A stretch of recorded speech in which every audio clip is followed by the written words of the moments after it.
What do each of you use sort of day to day, or like which models or products or things are you using in your day to day? So I mostly like when I do like LLM like work, I mostly just use GPT-4. For programming, I primarily use GPT-4 and Claude, depending on what the project is.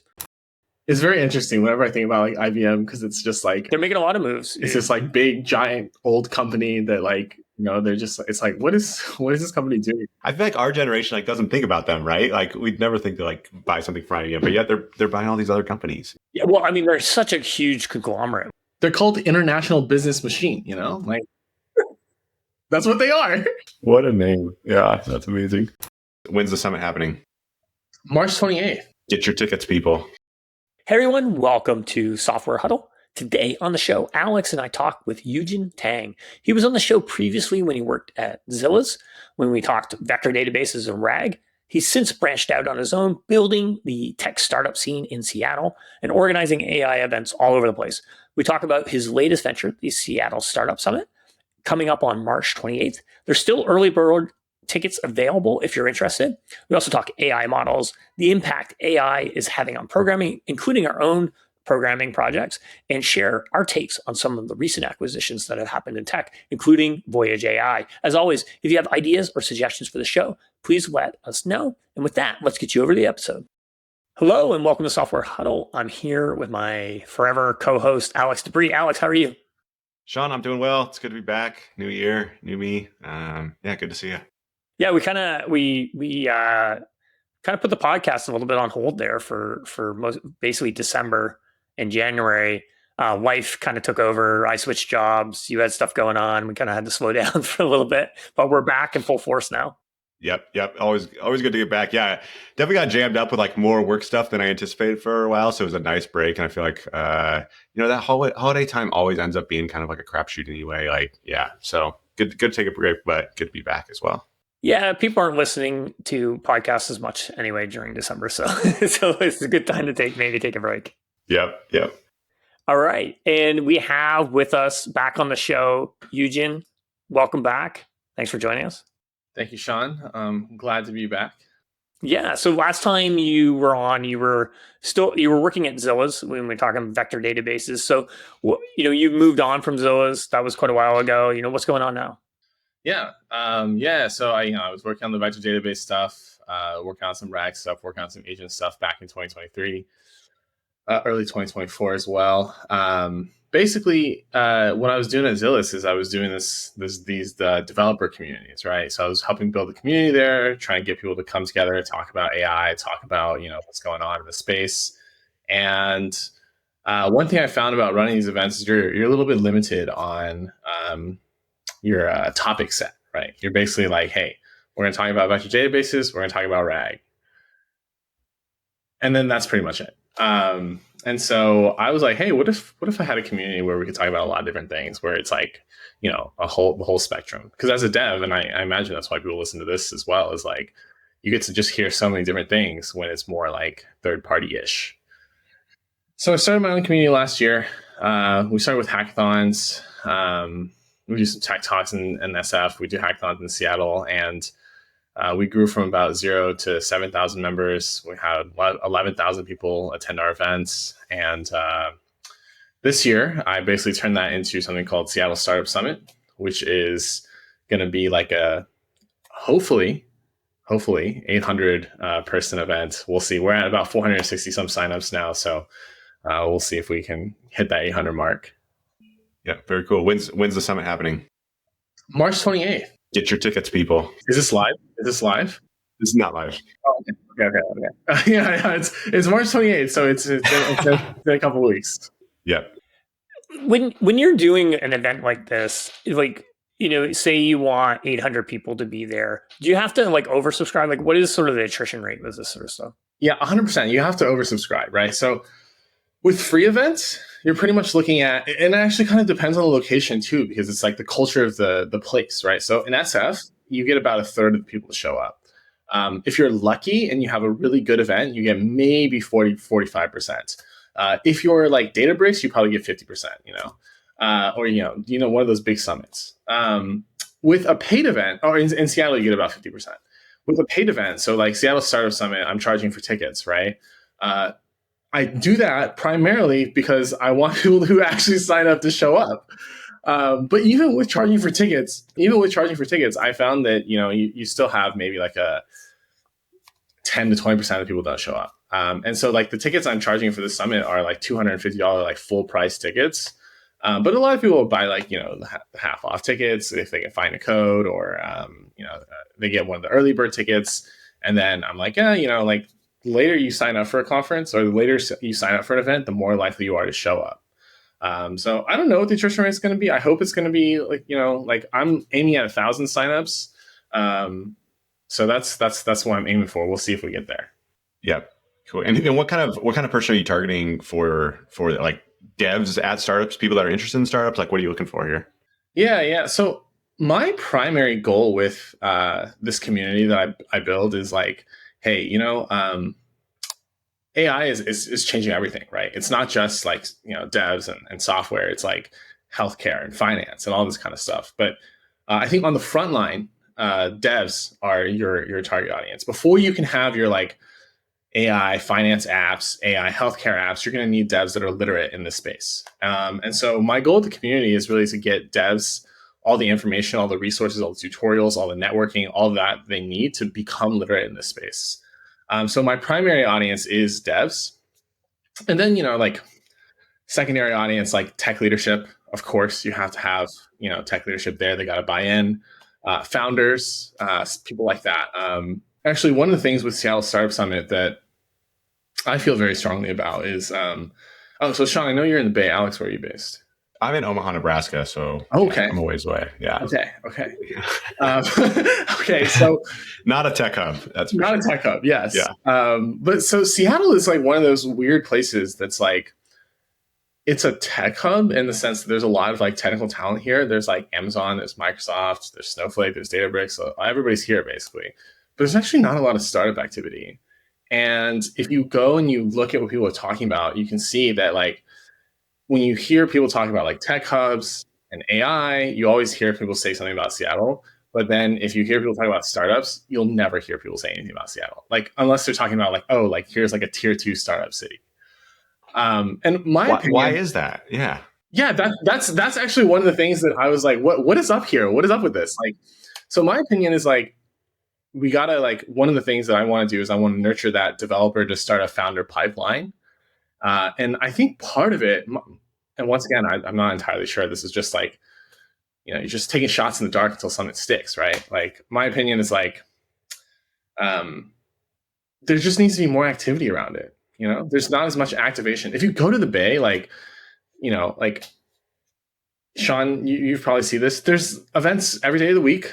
Yeah, I mean, I think that's why the attrition rate for events is so high, is because people get invited to so much stuff. They just sign up to all of them, and then they're like, "Oh, I'm kind of tired today, so I'm not going to go." Yeah, exactly. So that's like one of the things where I'm like, yeah, you know what? We should have this in Seattle.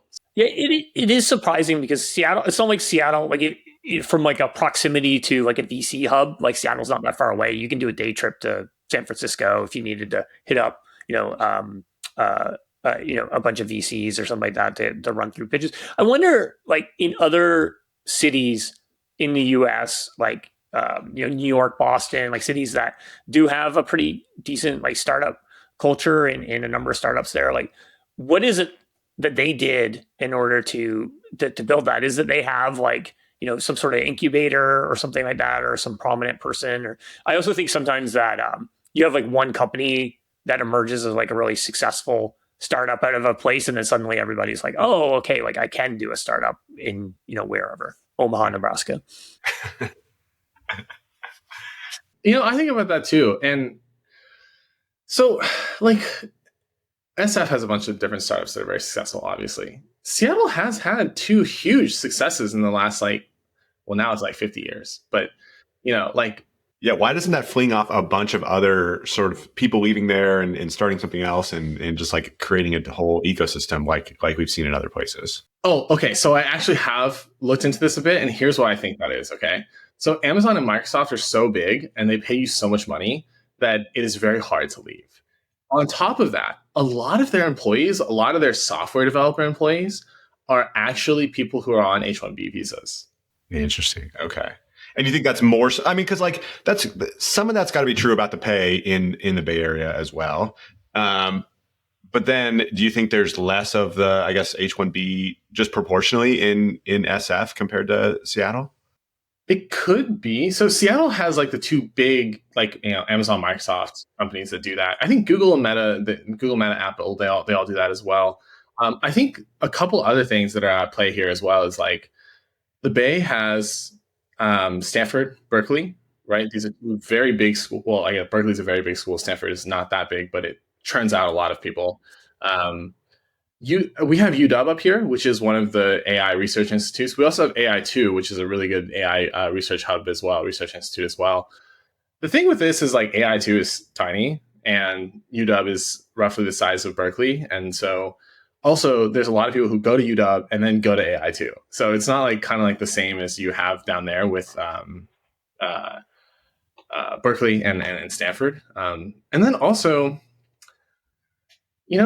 Silicon Valley, it started because it got its name from like the people who were doing the silicon chips back in like the 60s, right? Like Hewlett Packard and whatever. And they were successful and they have a ton of money and they're hanging out in Palo Alto. So you've got like, you walk right, the whole startup shtick meme, whatever, is like you're walking down, what is that? Sand Hill Road. Yeah, that road, and there's like billions of dollars like right there.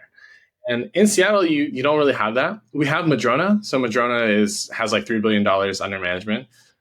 Here's another plug: John Turrow from Madrona, who's a partner, is going to be coming to speak at Seattle Startup Summit. But there's just not as much money like in VC money here. There's a lot of money in like tech money, right? Like people who like there's a Microsoft executives. I don't know if have either of you guys been up here? Yeah, I was there last month. Yeah. Oh yeah. Oh, okay, cool. So in Bellevue, there's this place called Medina, something like that. And this neighborhood is literally like just mansions.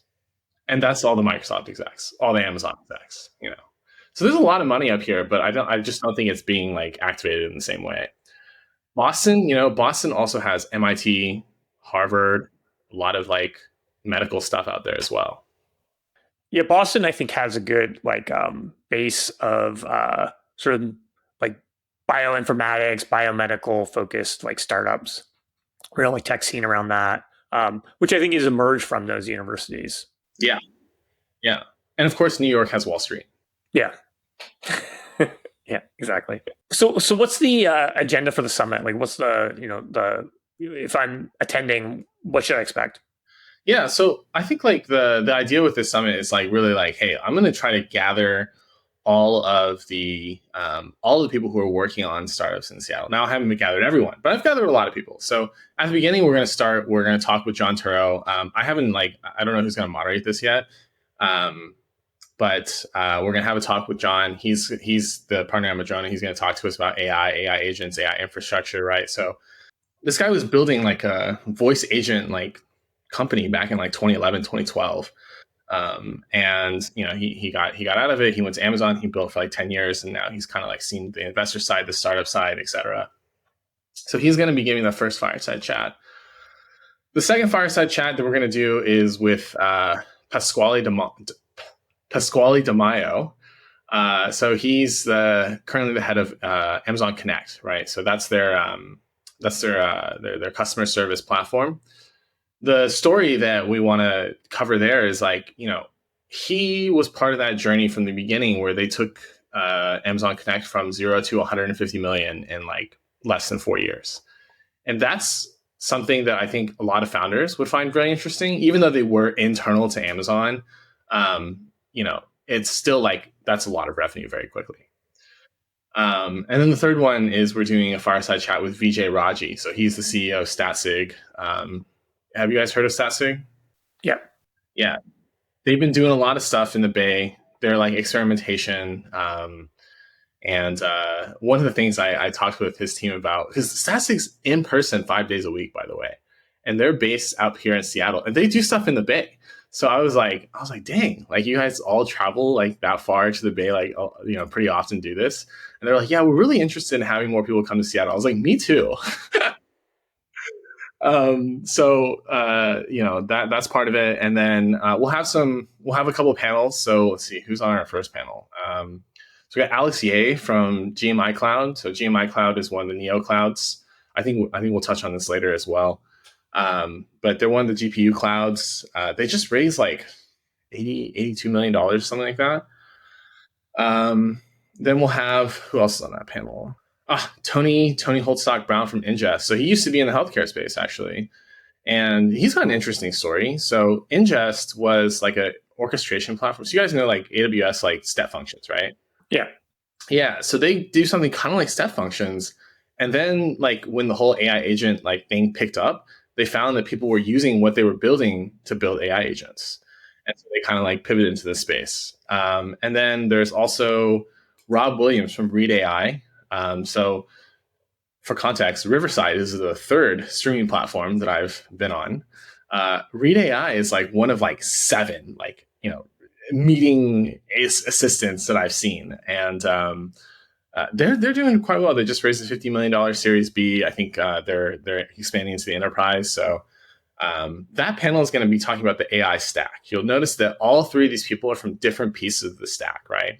So Alex is from like the super infrastructure core layer, like GPU cloud. And then Tony is like, the orchestration framework kind of layer. Like, you want to build an agent, this is what you use. And then Rob is from this like application layer where it's like, here's what we're doing. Here's how we're using AI, right? And then our other panel, I've titled it Enterprise Insights, which honestly like is a very vague title, but these people like work with enterprises, right? So we have Sharon Zhou from Lamini. So by the way, I don't know if you guys know this company, right? Lamini. Have you heard of this company? No, I don't know that. Okay, well then you won't have the context for what I'm about to say, but it's spelled Lamini. And I thought to myself, I was like, oh, this has got to be pronounced Lamini. And then I talked to one of my friends, and she was pronouncing it Lamini. And I was like, what is this? How do you say this? And then I got on a call with their team, and they're like, oh, it's pronounced Lamini. And I was like, how was I supposed to guess this? And then they're like, no, it's a real word. It actually means multiple llamas. It's a type of llama or llama types or something like that. I was like, wow, okay. Wait, like a herd of llamas is a lamini? Yeah, something like that. You didn't know that, Alex? No, I did not know that. I'm on their website right now, and like in the M of their thing, it's got like a little llama embedded in there. So I could see it's like llama related, but it's weird because it doesn't look like llama generally. It's only got 1 L rather than the 2. Yeah. So does this have anything to do with like the llama model from Meta, or is this completely unrelated? No, it's totally unrelated. That's a lot of llama all in like like an AI. Like I would be a little bit worried about sort of trying to use another llama related word for something that's like so well known and branded from Meta. Yeah, I don't know, man. I think like people like because it's LLM, people are like, oh, llamas, Yeah. But yeah, so they're like an AMD cloud, right? So they basically provide you AMD chips. And Sharon is interesting in the sense that she is a student of Andrew Ng, who is super super popular in this space. And then who else is on that panel? Denny Lee from Databricks. You guys know Denny? Yep. Yeah. He gets around. He's everywhere. You can't not know Denny if you're in this space. And then Yina, I don't know if I'm saying this correctly. I think it's Yina Arenas. But she's the VP of Azure AI, Azure Core AI. So they're like new AI platform. She's also based in Seattle. So at first I thought she was based in the Bay. And I was like, oh, yes, we're going to get her to come out from the Bay for this. And I was like, oh, she's in Seattle. I was like, even better. Now we have tech leadership from AI in Seattle.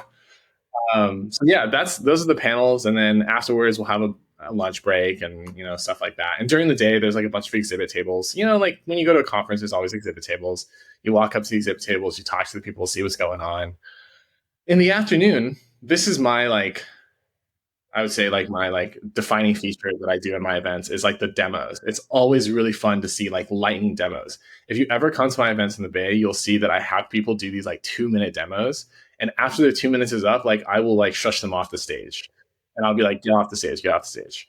And so at the end, at the afternoon, we'll have 4-minute demos. I'm giving people a little bit longer. It's a little bit big audience. Very generous. I know, right?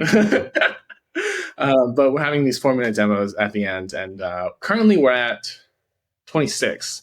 I have spots for 28. Where I have spots for 52 of them. So we'll see if we get up to 52. If it's 39, I'm happy to just cut off the last 13. I'm doing like 13 an hour. So these will be like AI companies showing off what they're doing. Partly with the idea to like, I mean, are they attracting dev talent? Are they attracting investment? Are they attracting customers? Like, what's the goal there? Yeah. So there's the idea behind this is like the original idea behind this was that and it's kind of evolved a little bit. But the original idea behind this was like some early stage companies, and I've given a lot of free demo slots to early stage companies, is early stage companies really need product feedback, right? Like devs, here's what devs are good at: building things. Here's what devs are not good at: talking to people.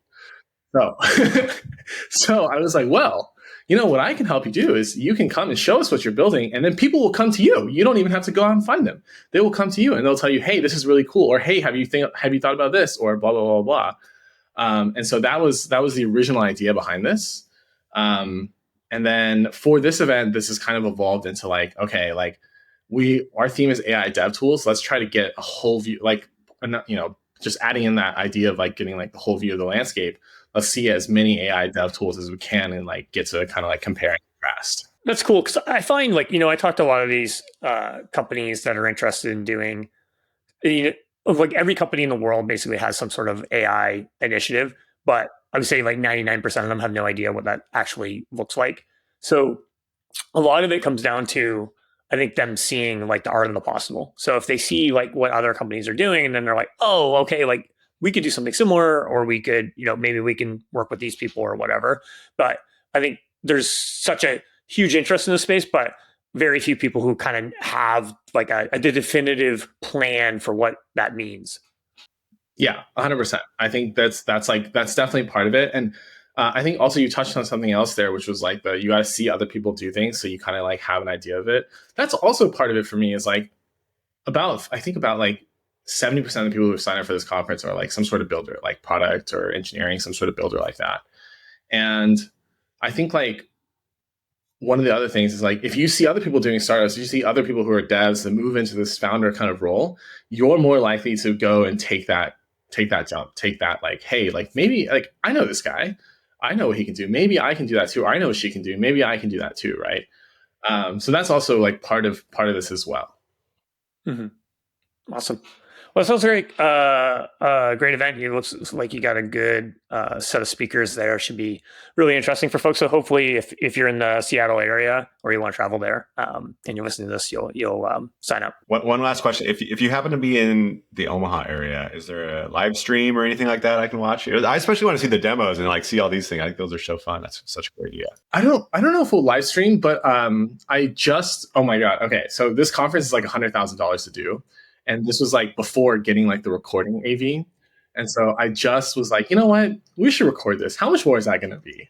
And they're like, oh, it's going to be another $10,000. And I was like, okay, we'll figure this out then. And so I was like, all right, we're almost at the break-even point. And you know what? I just went ahead and got the recording package. So we'll record it. I don't know if we'll stream it, but we will record it at least. Okay. That's perfect. I just want to see all these demos and watch that. Yeah, I think that'd be great. Yes, I will let you know, Alex. It's like the YC demo day. Exactly. It's like demo day, but in Seattle. Yeah, that's awesome. Cool. So let's get into some other AI related topics here. You know, I think there's been a lot, you know, certainly since Alex, you and I last talked, but even the last like month or so, just like models and more models like everywhere. Like DeepSeek basically came out, broke the internet. Now, almost like DeepSeek seems like old news at this point with everything that has happened since that. It's like, you know, Claude 3.7's out, OpenAI is launching 4.5 soon. as response to DeepSeek, like Google has Gemini Flash 2, OpenAI has O3 Mini, like so much stuff is happening. Maybe we'll go to you, Eugen, since you've been working in the space for a long time. Like, what's your just thoughts on this? Do you have any, specific takes? I love it. I think it's great. There's a lot of AI models coming out. I think that's always fun. Competition is what makes people make more like interesting things. There was a lot of talk around GPT 4.5. So I just did an event in SF last week where it was like a full day AI production mini conference, and basically people were just talking about how GPT 4.5 is really expensive. So that's the number one takeaway that I think people are getting right now. Someone said that O3 was really nice. I didn't get to see a demo of it, but someone did say that O3 was really nice. I'm actually, for my workflows, I'm using GPT-4. I'm not even doing anything that complex. So I'm still just playing around with GPT-4. I think, I don't know if I mentioned this to you last time, Sean, but I think one of the things that I find particularly interesting about this is everybody that, at least that we can see, is still on this kind of like transformer model architecture, right? And then last year, literally December 31st, 2024, the last day of last year, and I don't even know how they got people to do this, release this at the end of December, but Google released this paper that is on like a slightly different architecture, and it's called Titans, and they use this thing called like a long-term memory module. And I think like I would like to see, I don't know if Flash 2 is built on this. I don't know anything about Flash 2 actually. I don't know a ton, but I believe it's a derivative model from like their existing Gemini models because it came out so quickly. So I think a lot of them are using a lot of these models, like even all the incremental like 0.2, 0.3 are usually using the same base model, and then they're doing some additional like fine tuning on top of that to create a new version of it. Okay, so it's probably still based on the transformer model, but this new paper they released called Titans has this interesting thing called a long-term memory module, which makes it kind of work.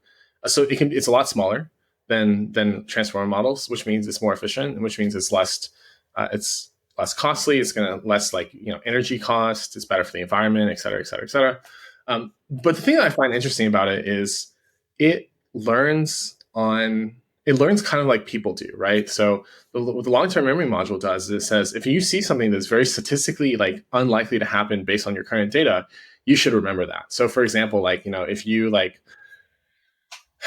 don't know, you're like walking down the street and all of a sudden one of the trees turns red, you're going to remember that because you're like, what's going on here? This is not usual. So I think that's like an interesting architecture thing that's happening. I think like DeepSeek, for example, the whole like distillation model thing. I don't really think it's quite the OpenAI killer that people have been kind of like making it out to be. It is very popular, of course, but the whole like distillation model thing, like yes, you can train it for a few $1 million, but that's the last training run. They still took data from OpenAI. They still need that large language model data. And then the primary cost is inference. So I don't think it's quite as much of a breakthrough as people think it is. But that's kind of what my opinions are. What about you, Alex? What about you, Sean? I mean, I like the interesting thing about DeepSeek is just like, the state of the art, it seems like is still going to be super expensive to train all the time, but then anyone's going to be able to replicate that like pretty quickly and easily. So it's just like this is going to be a super decentralized technology, right? It's going to be hard to stop in terms of just like, if you get a new model out there, people are just gonna be able to copy that and release it open source or whatever they want to do there, like pretty easily. And like we've seen, like cost of tokens is just like continuing to plummet all the time. You're saying like GPT 4.5 is expensive, but that's going to be, a tenth of that in probably 6 months or a year or something like that. So it's just like, it's pretty wild, just the improvement we're seeing, I think. Yeah. I mean, I think that like overall, my impression when I saw this come out and people were talking about like the reduction in tokens and like the impact this is going to have on GPUs and NVIDIA and stuff like that. Like lowering the cost of tokens doesn't mean there's going to be less use of GPUs. It actually means the opposite. It's just like when we lowered the cost of transistors, it's not like there was less computing. It meant there was a whole lot more computing. So this is like net good, I think, for everyone. And also going back to your point at the beginning, Eugen, about like competition is good. Like it's forcing companies to essentially compete. Like, and that's why you have like new launches on December 31st, or like, people are launching models on weekends. Like they're not waiting for like the right time.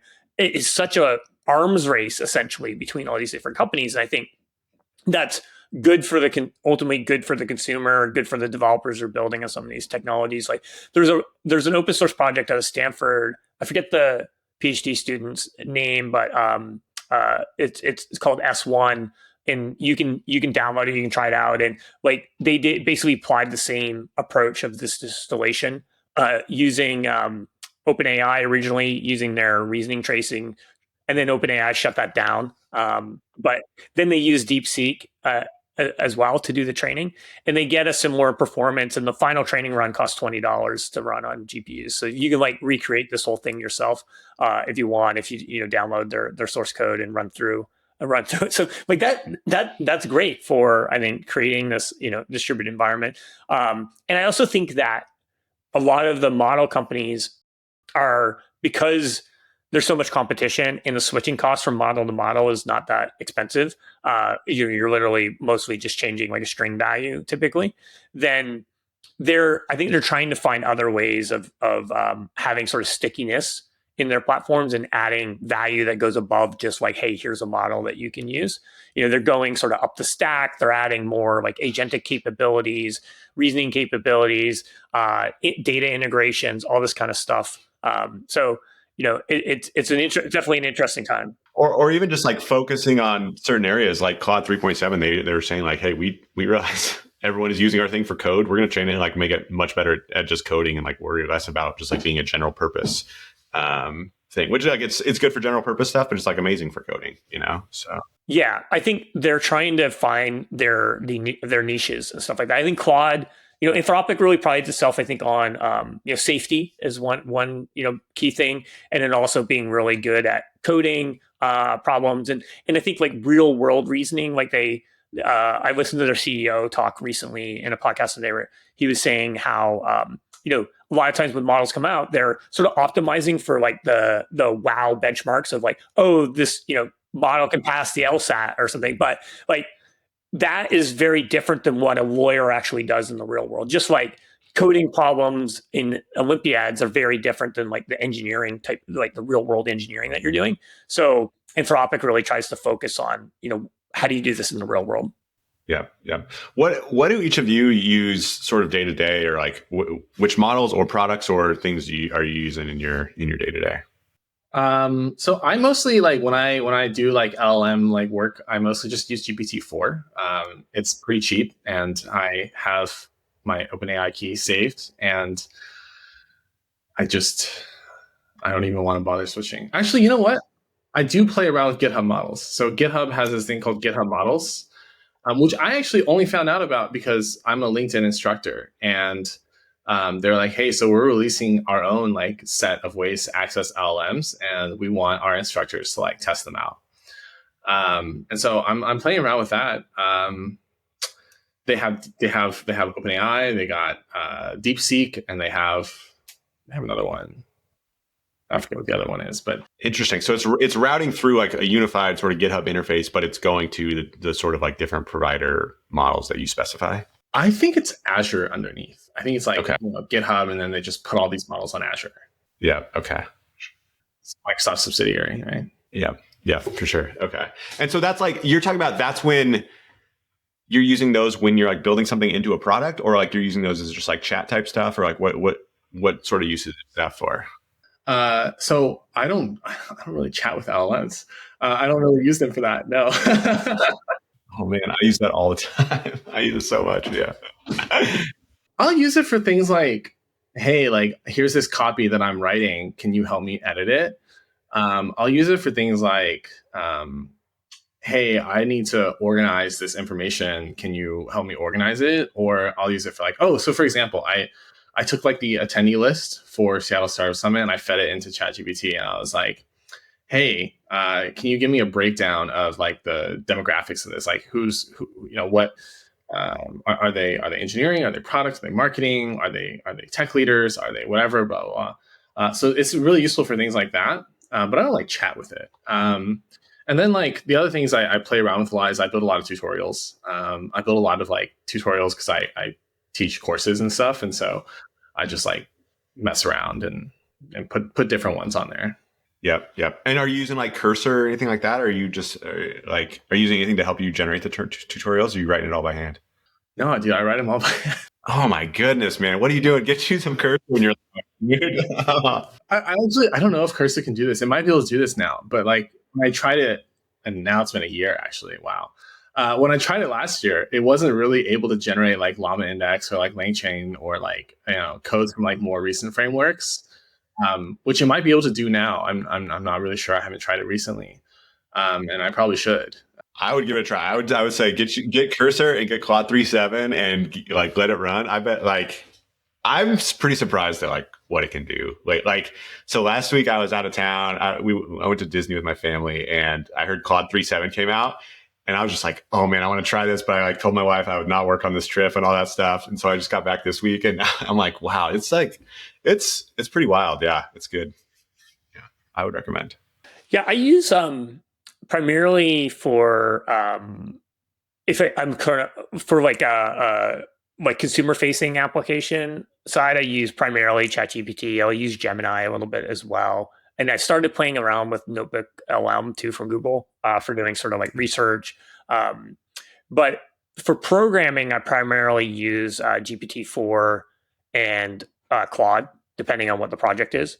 And sometimes I'll use the earlier models of GPT-2 as well, like 3.5 and stuff like that. If like the thing that I'm doing doesn't really like, I just need to do, like the quality doesn't matter that much.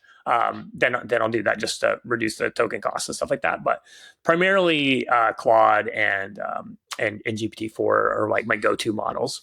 Gotcha. Do you use any like Cursor or even like GitHub Copilot or anything like that? No, I use I do want to experiment with Cursor, but I do use LMs a lot for helping with coding, but I'm mostly using like ChatGPT for a lot of that stuff right now. Yep.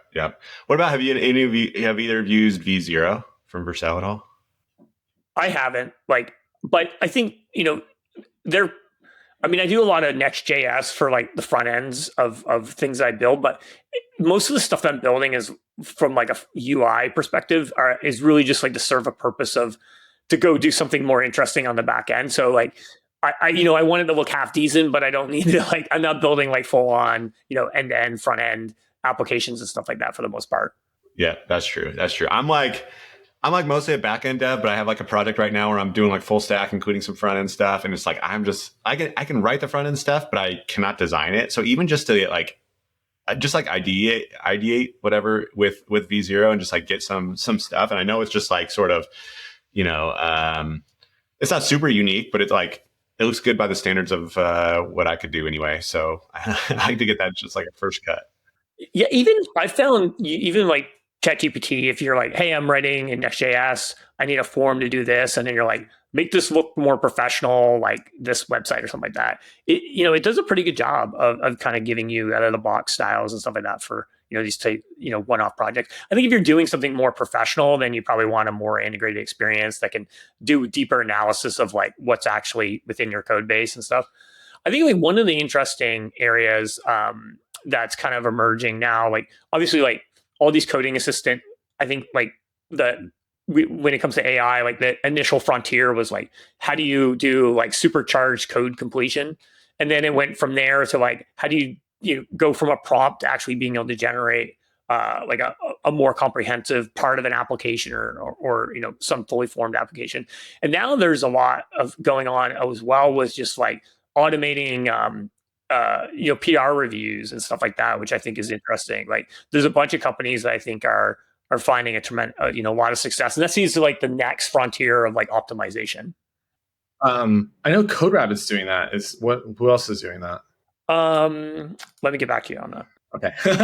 I've only seen CodeRabbit because SourceForge. Sorry, SourceForge is. SourceForge. Oh, but they've been around for a while, right? Yeah, so they just released an agent for doing this. I talked to them recently, but it looks really interesting what they're doing. Okay, cool. I think like one of the things about like I think one of the reasons there's been a lot of success when it comes to engineering is because one of the challenges with any of these LLMs is around reliability, but and how do you build like a good eval set for like testing the application. But there's so many examples that exist, as well as when you're coding, you have additional checks and balances. Like I can compile it, or I can run it through unit tests. If it's a PR, there's tons and tons of example PRs that are out there that can become sort of my grounded source of truth that I can test against. And that really, really helps. Whereas if you're doing sort of just like super general purpose stuff, like how do you build an eval test set for that? Like, how do you test it and measure the reliability of it is really, really hard. Have you talked to the folks at Arise or Common about this? I haven't. Okay. Let me get you connected. I'm sure they have some interesting things to say about this because that's their whole business. Wait, sorry, their whole business is evals, or it's okay. Interesting. Okay. Oh, yeah, I have talked to like Brain Trust and some other folks in the space. Yeah. So I think this is also another area where a lot of companies, but this is like the emerging area too, is like how do you test these things? What's the framework look like? I think a lot of companies end up building sort of hand curating their own eval test sets to start and stuff. But now there's companies that are focused on this. But it's for general purpose stuff, it's a challenge just because the range is so wide. That's like the advantage of the sort of predictive ML or purpose built models is you kind of know what the inputs and outputs should be. So you can build a pretty good test set to measure, precision and recall. It's hard to do that with like a general purpose research tool or something like that. Yeah, for sure. But I agree with you. Like the rapid feedback loop in programming makes it so much easier to like use this stuff. Where I was talking to a lawyer the other day. I'm like, how much do you use this? And he's like, well, we tried it, but you just have to review it so closely anyway. It's like, I might as well just do it myself in a lot of cases. Cause there's not that like, did it compile or did it pass tests or does it look right on the page or anything like that? You have to like really look through every single word a lot more carefully. Yeah, especially something where the consequences of being wrong. The consequences of being wrong in coding is high potentially as well, but you have those additional checks and balances. Like you have automated tests, well, hopefully, and you can run a compilation. You can make sure that it compiles at least. Presumably, there's a review process and stuff like that. So there's like multiple stages that it's going to go through. Not every profession has that. They're basically banking on this like one person who's responsible for it to not only craft it, but make sure that is correct.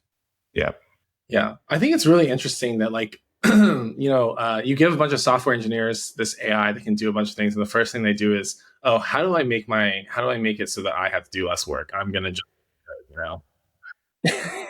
Yeah. One of the things I've been thinking about is, over time with any industry, and this is certainly has happened with engineering, is because there's so much to know at this point, there's a lot of like specialization. As you go more and more in the industry, you might be like, hey, like I am not only a front end engineer, but I'm a front end engineer that has deep expertise in this particular framework, or I work on this part of the back end and I really know these technologies deeply and stuff like that. But and I kind of wonder is if you can have a tool like an AI tool that can essentially behave like the expert.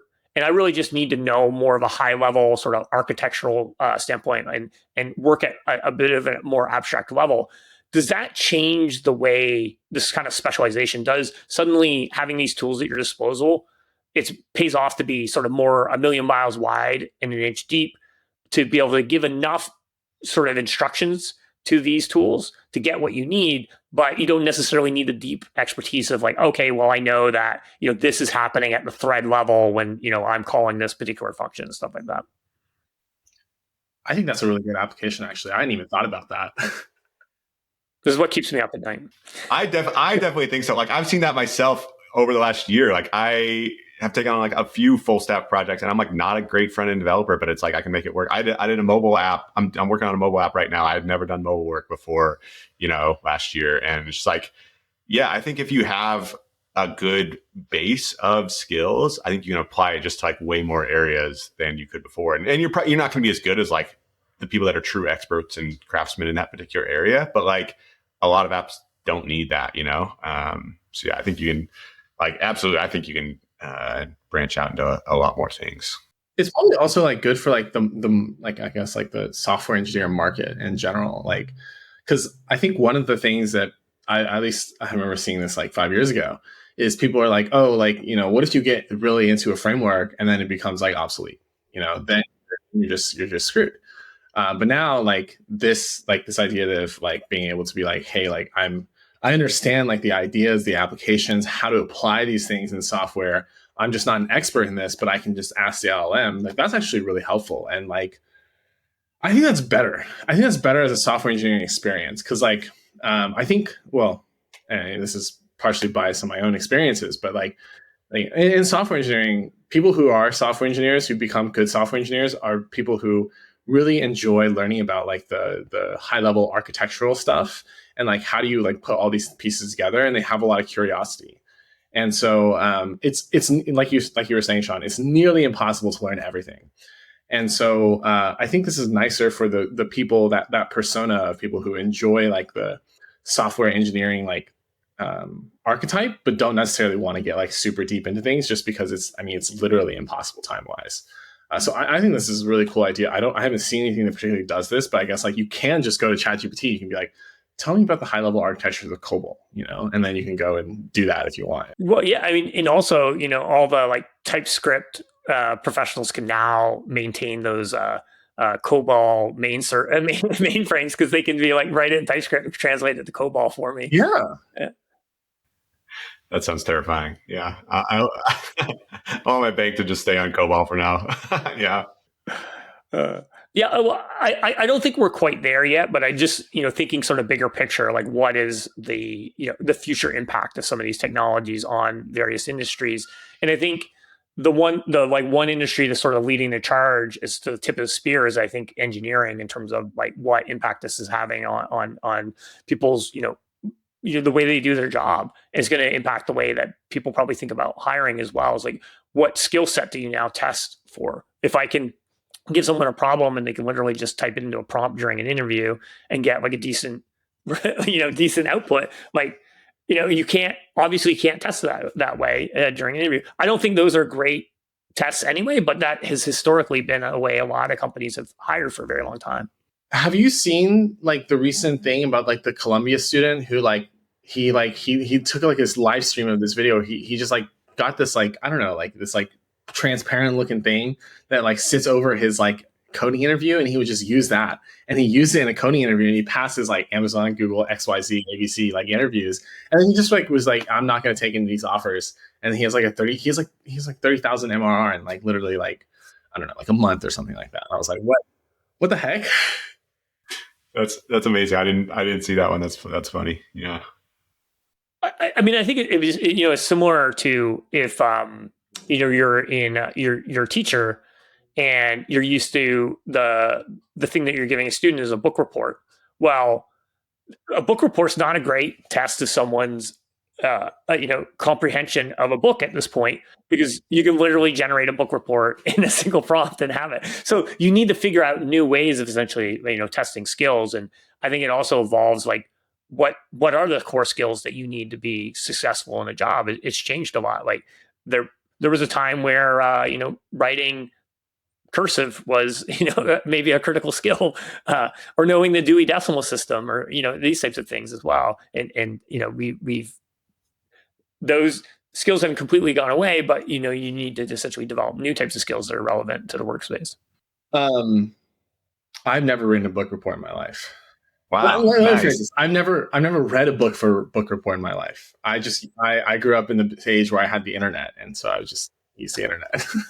Yep. I really want my kids' school to have like an LLM class where it's like, I don't know how to explain it, but basically I want the teacher to give them like kind of wacky assignments, like things that they don't have any context for, and just be like, and get them a ChatGPT subscription or something like that, and just like go do something, and tell them like spend 2 hours on this and give me something at the end, and also send me the chat that you did for it, and like sort of like get them used to like using these things to like make like basically, I want to say like, here's an Excel spreadsheet, and I want you to find out these like 10 answers from me, and like none of the kids have probably used Excel or something like that, but like they could go to the chat GPT and be like, hey, I need to figure out, I have this spreadsheet. Like, what do you need from me to figure this stuff out? I think it'd be cool. Yeah.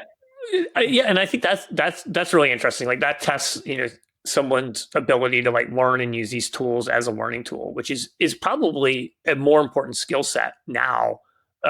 Because I also think like even as amazing as some of these coding tools are or other types of tools that are out there, you still need enough sort of like technical context to direct them in the way that's going to give you like a good result. I don't think they're at a place where like, you give this to the hands of my mom and my mom would be able to build like a mobile app like you're doing right now, Alex. Exactly. Yeah. That's totally true. But like in terms of just like so many things that you should be able to just like, you might not think you could do it, but you could like, I think my 12-year-old daughter should be able to like get answers from an Excel spreadsheet, even though she's never used Excel before with an hour of ChatGPT. I think that's like totally doable. And I think the big thing is like, I want them to learn how to use these LLMs and also just like sort of train their agency a little bit of just like, if you don't know how to do something, you have something that can really help you figure it out, at least to like a median level. It's not going to make you expert on any of this stuff. Yeah, absolutely. Yeah. Some decent results from that sort of stuff. Cool. All right. Well, so the last thing I wanted to chat about was there's also been a ton of recent acquisitions that happened. Voyage AI was acquired by MongoDB, DataStax by IBM, Weights and Biases by CoreWeave. I'm sure there's like a ton of other ones that I'm missing here. And given Yujian, your background working for Zilliz, I'm kind of curious, what are your thoughts on the acquisition by Voyage AI? It seems like a kind of trend where a lot of databases are going to continue to like increase value for their platforms, is like go beyond just a database to building sort of like a data platform. So we're going to offer, from an AI perspective, we're going to have embedding models built directly into the platform. We're going to have, chunking, all these other things that, if you weren't using them, you'd have to go to some other third-party service or write yourself, but to get that stuff ready before you sort of ingest it in the database. Yeah. Okay. So this is what I was going to say earlier. So Frank Liu and I worked together at Zilliz, and he went to Voyage AI last year in September. And I started hearing rumors, not from Frank, from other people. I started hearing rumors that Voyage AI was going to get acquired in like December, January, something like that. And I was talking to one of my friends about this, and I was like, "So did you hear about this Voyage AI thing?" And they were like, "Yeah, I heard Voyage AI was getting acquired." But at this point, I'm thinking like, if you're one of these companies that raised in 22. That raised in 20, maybe not 22, maybe 23. But like, during that, like kind of, no, 22. When the peak, like there's so many companies that raised, $100 million at $2 billion valuation with like zero revenue. Yeah, exactly. And my friend was saying, he was like, hey, like, like I'm thinking if you're one of these companies, you're either an acquisition target or you're dead. And I was like, yeah, I mean, that's fair enough. And then I saw Frank in, I don't know if it's early February, January, something like that. And we went out for drinks, and he was like, yeah, I've heard those rumors too. I was like, oh, okay. But like Zilliz, for example, like, the CEO of Zilliz he doesn't want to do an acquisition. Like he's like IPO or bust.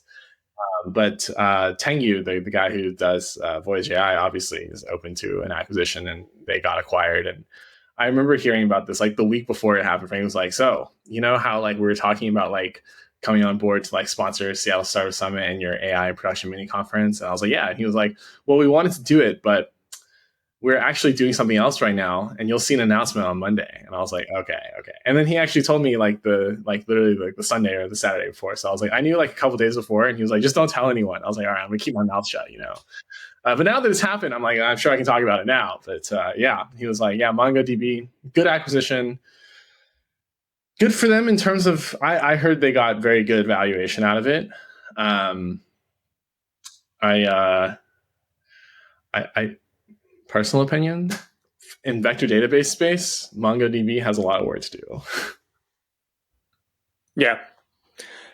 I mean, I think that, similarly to the model companies that we were talking about earlier, where they're sort of looking for ways to increase their value beyond just being like a foundation model, I think databases are doing, similar moves. It's like, how do we sort of move up the value chain and own more of the pipeline natively? You see the same, Databricks, Snowflake have continued to essentially layer on more and more functionality. They're way beyond just like, hey, this is a data store, to like this entire platform where you can, do all kinds of different things. They're, I think, replacing a lot of the ETL layer for traditional, data infrastructure, as well as trying to own a lot of the sort of AI space of like, you come to us and do everything essentially. Yeah, yeah.